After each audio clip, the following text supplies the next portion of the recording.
Ni entre ellos mismos se respetan. Cilia Flores cometió un grave error y revela las verdaderas intenciones del régimen de Nicolás Maduro. ¿Qué fue lo que dijo? Quédate hasta el final del video y descúbrelo. Antes de empezar, deja tu registro con el botón de like y suscríbete. Nuestras historias seguramente te atraparán. Ahora activa la campanita para que demos comienzo. Nicolás Maduro, un nombre que quedaría grabado en la historia de Venezuela. Comenzó su carrera política como un modesto conductor de autobuses en Caracas. Un hombre que por su aparente lealtad y cercanía a Hugo Chávez, fue escalando posiciones dentro del chavismo hasta llegar al puesto más alto del país. Maduro, que no contaba con una formación académica destacable ni con un perfil político fuerte, fue tomando relevancia en la escena política venezolana a medida que Chávez se aferraba más al poder y buscaba consolidar un círculo de confianza a su alrededor. Con su imponente figura y una retórica que emulaba el discurso de su mentor, Maduro se ganó el respaldo del entonces presidente, quien antes de sucumbir al cáncer en 2013, lo eligió como su sucesor. El camino hacia la presidencia para Maduro no fue fácil. Tras la muerte de Chávez, Venezuela estaba sumida en una crisis económica y social. Las divisiones políticas se profundizaron y la oposición encabezada por Enrique Capriles buscaba capitalizar el vacío que dejó Chávez. En las elecciones de 2013, Maduro ganó por un estrecho margen que inmediatamente levantó sospechas. Con una diferencia de menos del 2%, el país se polarizó más que nunca. La oposición denunció fraude electoral, alegando irregularidades en el conteo de votos, mientras que el Consejo Nacional Electoral, bajo control del chavismo, rechazó esas acusaciones. Aunque la comunidad internacional también mostró inquietud, Maduro fue declarado ganador, y con ello comenzó una nueva era en Venezuela. Desde el principio, el mandato de Maduro estuvo plagado de problemas. La economía venezolana, dependiente del petróleo, comenzó a colapsar con la caída de los precios internacionales del crudo. Maduro, sin la habilidad carismática de Chávez ni un plan claro para contrarrestar la crisis, comenzó a ver cómo su gobierno se desmoronaba. La inflación, que ya estaba en aumento, comenzó a dispararse, mientras que la producción nacional se desplomaba. La escasez de productos básicos como alimentos y medicinas se hizo evidente, y las largas filas en los supermercados se convirtieron en parte del paisaje diario. La situación se deterioró tanto que muchas familias venezolanas no podían satisfacer sus necesidades más básicas, lo que llevó a un incremento dramático en la pobreza. El descontento social no tardó en manifestarse. A partir de 2014, las protestas masivas comenzaron a sacudir el país. Estudiantes, amas de casa, trabajadores y jubilados tomaban las calles en reclamo por la falta de alimentos, medicinas y por la represión gubernamental. Maduro, lejos de ofrecer soluciones, respondió con una mano dura. Las fuerzas de seguridad dispersaron violentamente las manifestaciones y se reportaron numerosos casos de detenciones arbitrarias y torturas a opositores en centros como el temido Helicoide. Cada represión solo alimentaba más el fuego del descontento, y el gobierno de Maduro se volvía cada vez más impopular. Mientras tanto, la migración masiva de venezolanos se convirtió en un fenómeno sin precedentes en la región. A medida que las condiciones de vida en el país empeoraban, millones de venezolanos comenzaron a cruzar fronteras, buscando refugio en países vecinos como Colombia, Brasil, Perú y Ecuador. Según estimaciones de la ONU, para 2024 más de 8 millones de venezolanos habrían abandonado su país, convirtiendo la crisis migratoria venezolana en una de las más graves del mundo. Familias enteras huían con lo poco que tenían, enfrentándose a largas caminatas, enfermedades y condiciones precarias en los países receptores. La diáspora venezolana se convirtió en un testimonio del colapso interno que el gobierno de Maduro no podía ocultar. En medio de esta tormenta, en marzo de 2019, ocurrió uno de los eventos más impactantes de su gobierno: el Gran Apagón Nacional. Venezuela quedó sumida en la oscuridad durante varios días debido a una falla en el sistema eléctrico, lo que paralizó prácticamente todas las actividades del país. hospitales sin luz ni equipos médicos funcionando, ciudadanos atrapados en sus hogares sin acceso a agua potable ni alimentos perecederos, y una incertidumbre generalizada se apoderaron de la población. Maduro y su gobierno culparon al imperialismo y a los sabotajes por parte de la oposición, pero los expertos señalaron la falta de mantenimiento y la corrupción en el sector eléctrico como las verdaderas causas. Aquel apagón fue un claro reflejo de la precariedad de las infraestructuras del país bajo su gestión. Lejos de rectificar o buscar soluciones reales, Maduro se aferró más al poder. Las elecciones presidenciales de 2018, plagadas de irregularidades, le permitieron mantenerse en el cargo, pero a un costo altísimo. Muchos países, incluidos Estados Unidos, Canadá y varios miembros de la Unión Europea, se negaron a reconocer su reelección, denunciando fraude y falta de transparencia en el proceso electoral. La comunidad internacional comenzó a imponer sanciones al gobierno venezolano, aislándolo aún más del escenario global. La influencia de Cilia Flores. Nacida en 1956 en el estado de Cojedes, Flores comenzó su carrera política mucho antes de que Maduro entrara en escena, y su ascenso dentro del chavismo se fue consolidando con el tiempo, a tal punto que algunos la consideran una de las mujeres más poderosas de Venezuela. Desde sus inicios, Cilia Flores fue una fiel seguidora de Hugo Chávez. Abogada de profesión, fue parte del equipo legal que defendió a Chávez después de su fallido intento de golpe de Estado en 1992. Este hecho marcó el inicio de su carrera política, pues no solo se ganó la confianza del líder revolucionario, sino que también se posicionó como una figura relevante dentro del movimiento chavista.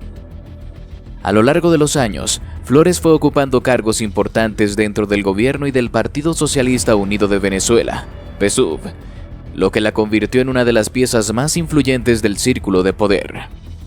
Su rol como primera dama no ha sido meramente ceremonial. De hecho, su influencia sobre Maduro es evidente. Desde que Maduro asumió la presidencia en 2013 tras la muerte de Chávez, se ha hablado mucho de cómo Cilia Flores ha ejercido un papel determinante en muchas de las decisiones políticas de su esposo. Con su experiencia y conexiones dentro del partido, ella ha sido una figura de consulta constante para Maduro, y muchos creen que ha sido la verdadera mano detrás del poder en más de una ocasión. Cilia Flores no solo ha sido influyente en la política interna del país, sino también en la imagen de Maduro ante la comunidad internacional. A lo largo de los años ha trabajado incansablemente para proteger la reputación de su esposo y del régimen chavista en medio de acusaciones de corrupción, violaciones a los derechos humanos y mala gestión económica. A través de su retórica firme y su lealtad inquebrantable a los ideales de Chávez, ha sido una defensora acérrima de las políticas de su esposo, minimizando las críticas y presentando una imagen de unidad y fortaleza dentro del gobierno. Uno de los aspectos más comentados en la esfera política venezolana ha sido el manejo del poder por parte de Cilia Flores en el ámbito legislativo. Antes de convertirse en primera dama, Flores fue presidenta de la Asamblea Nacional entre 2006 y 2011. Durante su mandato, se destacó por su habilidad para consolidar el poder del chavismo dentro del Parlamento, impulsando leyes que favorecían la concentración de poder en el Ejecutivo. Esto fortaleció la estructura autoritaria que más tarde utilizaría Maduro, y muchos analistas consideran que fue una de las figuras clave en la erosión de las instituciones democráticas del país. Su capacidad para maniobrar políticamente le permitió crear alianzas importantes dentro del PSUV y asegurar que su influencia se mantuviera intacta a lo largo de los años. Sin embargo, no todo ha sido positivo para Cilia Flores. Su nombre también ha estado envuelto en numerosas controversias, especialmente relacionadas con su familia. En 2015, dos de sus sobrinos, Efraín Campo Flores y Frankie Flores, fueron arrestados en Haití y posteriormente extraditados a Estados Unidos, donde fueron acusados de conspirar para traficar cocaína. Los llamados narcosobrinos de Cilia Flores fueron condenados por intentar transportar grandes cantidades de droga hacia Estados Unidos, lo que generó un escándalo internacional. Aunque tanto Cilia como Maduro negaron cualquier implicación, este hecho puso un manto de sospecha sobre su familia y el gobierno, ya que surgieron acusaciones de que altos funcionarios del régimen estaban involucrados en el narcotráfico. A pesar de estos problemas, Cilia Flores ha seguido siendo una figura de poder inquebrantable. Su cercanía con el núcleo duro del chavismo le ha permitido mantener una red de lealtades que ha protegido tanto a ella como a Maduro de cualquier intento de desplazarlos del poder. Además, su habilidad para manejar las crisis políticas ha sido crucial en la sobrevivencia del régimen. En momentos en que Maduro ha enfrentado duras críticas tanto internas como internacionales, ha sido Cilia quien ha jugado un papel importante en la defensa del gobierno, impulsando una narrativa de resistencia frente a lo que considera ataques del imperialismo y la oligarquía. Su papel en la represión de la oposición también ha sido significativo. Aunque no es una figura militar, Cilia Flores ha estado detrás de muchas de las decisiones que han llevado a la persecución de opositores y la consolidación del aparato de seguridad del Estado. Bajo su influencia, el régimen ha utilizado organismos como el SEBIN y la Dirección General de Contrainteligencia Militar de GESIM para silenciar a los disidentes y mantener el control sobre la población. Las denuncias de tortura y abusos en lugares como el Helicoide y otras cárceles del país han aumentado, y aunque Cilia no parece directamente involucrada, su respaldo a estas políticas represivas es evidente. Por cierto, si te está gustando el video, te invitamos a que nos regales tu me gusta y active la campanita de notificaciones para que no te pierdas ninguno de nuestros videos. Continuamos. El robo de la libertad venezolana. El fraude electoral del 28 de julio de 2024 en Venezuela, donde Nicolás Maduro fue nuevamente consagrado presidente a pesar de la creciente oposición y las denuncias de irregularidades, marcó un punto de quiebre en la ya fracturada estructura política del país. Lo que comenzó como un intento desesperado por aferrarse al poder, rápidamente se convirtió en una crisis interna dentro del régimen. A medida que la presión tanto interna como externa se intensificaba, surgieron una serie de irregularidades que expusieron las grietas del gobierno y el temor que dominaba los pasillos del poder. El día de las elecciones fue caótico desde el principio. Los informes de irregularidades comenzaron a surgir temprano.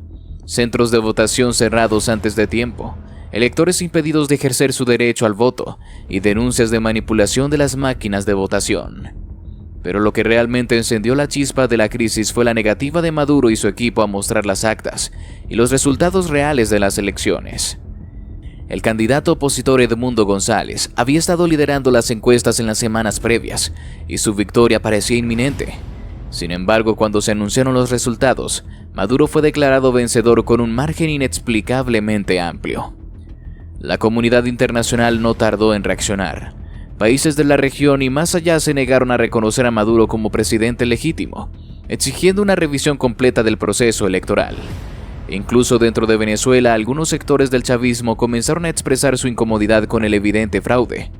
Fue entonces cuando las primeras señales de debilidad en el gobierno comenzaron a hacerse visibles. En los días posteriores a las elecciones, comenzaron a aparecer renuncias inesperadas en varios niveles del gobierno. Funcionarios que habían sido leales durante años empezaron a abandonar sus cargos, citando la imposibilidad de seguir defendiendo un régimen que había perdido toda legitimidad. Algunas de estas renuncias se dieron en privado, mientras que otras fueron más públicas y ruidosas, lo que amplificó la sensación de que el gobierno de Maduro estaba comenzando a desmoronarse desde adentro. Las tensiones aumentaban y muchos dentro del círculo cercano de Maduro se preguntaban si podrían continuar sosteniendo el poder en medio de la creciente tormenta. A medida que las renuncias continuaban, surgieron filtraciones que revelaron el nivel de pánico que dominaba al gobierno. En audios y videos filtrados a la prensa, altos funcionarios del gobierno discutían abiertamente el miedo que sentían ante la presión internacional y la posibilidad de un levantamiento interno. El régimen había sobrevivido a sanciones y bloqueos en el pasado, pero esta vez era diferente. La sensación de aislamiento era palpable, e incluso países que históricamente habían apoyado a Maduro como Rusia y China comenzaron a distanciarse, preocupados por el colapso del régimen y sus posibles repercusiones en la región. Las filtraciones también mostraron que detrás de la fachada de control que Maduro intentaba proyectar, había un gobierno en crisis. En las conversaciones filtradas, algunos ministros y asesores cercanos discutían la posibilidad de buscar una salida negociada con la oposición o incluso exiliarse. Estos rumores comenzaron a extenderse rápidamente, y con ellos la confianza en el gobierno se deterioraba aún más. Las calles de Caracas y otras ciudades importantes de Venezuela se llenaron de manifestantes que exigían la renuncia de Maduro y la realización de nuevas elecciones. El país estaba al borde de la revuelta.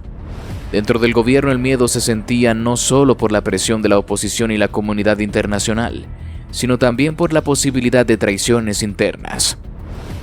Maduro y sus aliados más cercanos, incluyendo a su esposa Cilia Flores, comenzaron a desconfiar de aquellos que, hasta hace poco, habían sido parte del núcleo duro del chavismo. Se intensificaron las purgas dentro del gobierno, con funcionarios de nivel medio y alto siendo removidos o desaparecidos en un intento por mantener el control. La paranoia se apoderó de los principales líderes del régimen, quienes temían que su tiempo en el poder estuviera llegando a su fin. La represión también se incrementó de manera brutal. A medida que las protestas en las calles se intensificaban, las fuerzas de seguridad del Estado respondieron con una violencia sin precedentes. Las imágenes de manifestantes siendo reprimidos con balas y gases lacrimógenos recorrieron el mundo, y las denuncias de torturas y desapariciones comenzaron a aumentar. La revelación de Cilia Flores. En una entrevista que nadie imaginó que se tornaría tan reveladora, Cilia Flores, esposa del presidente Nicolás Maduro y figura clave en el régimen venezolano, dejó escapar inadvertidamente una verdad que desató un escándalo sin precedentes. Lo que debía ser una conversación medida y diplomática con un medio internacional, se transformó en una confesión implícita de los oscuros métodos que el gobierno de su esposo había estado utilizando para sofocar la oposición. La entrevista, programada para mostrar una cara más humana del gobierno frente a la creciente presión internacional, terminó por confirmar los peores temores que muchos dentro y fuera de Venezuela habían estado denunciando durante años. La tortura y el asesinato de opositores al régimen no solo eran reales, sino que estaban ocurriendo de manera sistemática. La conversación parecía transcurrir de manera tranquila al principio. Flores habló sobre la resiliencia del pueblo venezolano, de cómo su gobierno estaba trabajando para superar las dificultades económicas y de las injustas sanciones internacionales que habían agravado la crisis en el país. Sin embargo, cuando el entrevistador la presionó sobre las protestas que habían sacudido Venezuela tras el polémico fraude electoral de julio de 2024, la tensión comenzó a notarse en su voz. En un momento de la entrevista, el periodista hizo referencia a las denuncias de tortura y desapariciones forzadas de manifestantes opositores, un tema que Cilia intentó esquivar inicialmente, pero que pronto se convertiría en el centro de la conversación. La presión constante del entrevistador hizo que Flores cometiera un error. Hablando de manera evasiva, comenzó a describir cómo el gobierno había tomado las medidas necesarias para garantizar la estabilidad del país, sugiriendo que cualquier acción tomada contra los manifestantes había sido en defensa del orden y la paz. Pero luego, sin darse cuenta del peso de sus palabras, mencionó que algunos opositores capturados ya no representaban una amenaza, porque habían sido neutralizados. La expresión en el rostro del periodista cambió de inmediato. Había algo alarmante en la frialdad en la que Cilia Flores utilizó la palabra neutralizados, y el entrevistador no dejó pasar la oportunidad. La atmósfera en el estudio se volvió tensa cuando el periodista le preguntó directamente si neutralizados significaba que habían sido asesinados. Flores titubeó, intentó corregirse, pero el daño ya estaba hecho. En su nerviosismo por rectificar su desliz, comenzó a balbucear explicaciones confusas sobre cómo algunos opositores habían sido detenidos porque eran peligrosos para la seguridad del Estado. Pero cuanto más hablaba, más se hundía en sus propias palabras. Fue entonces cuando mencionó, casi sin darse cuenta, que había métodos que no eran convencionales para lidiar con los manifestantes más radicales. A partir de ese momento, la entrevista se volvió un torbellino de revelaciones. Lo que Flores probablemente no había planeado confesar quedó expuesto en minutos. Sin poder controlar el rumbo de la conversación, empezó a hacer alusión a ciertos procedimientos que se llevaban a cabo en sitios como el Helicoide, una prisión tristemente célebre en Venezuela por ser un centro de tortura. Al parecer, en su intento de justificar las acciones del gobierno, reveló de manera inadvertida que los manifestantes detenidos no solo eran torturados, sino que en algunos casos nunca salían con vida. La frialdad con la que intentó suavizar sus palabras solo intensificó la gravedad de sus afirmaciones. Era evidente que el gobierno había dado luz verde a la represión más despiadada contra cualquier signo de disidencia. Pero lo que realmente estremeció al público fue lo que vino después. En medio de la tensión de la entrevista y ya visiblemente incómoda, Flores mencionó algo que dejó sin aliento a todos los que la escuchaban. Al referirse a Edmundo González, el candidato opositor que había sido víctima del fraude electoral, habló sobre cómo algunos dentro del gobierno consideraban que su presencia seguía siendo un problema a largo plazo. Luego, en un aparente intento por desviar el tema, soltó lo que muchos consideraron una confesión. Se estaban discutiendo soluciones definitivas para González. El silencio en el estudio fue ensordecedor. Todos comprendieron de inmediato lo que esto significaba. El gobierno de Maduro no solo estaba reprimiendo a los manifestantes de forma violenta, sino que también estaba planeando acabar físicamente con los líderes opositores. Las palabras de Cilia Flores causaron un revuelo internacional. Inmediatamente después de la entrevista, las redes sociales explotaron con condenas y teorías y análisis.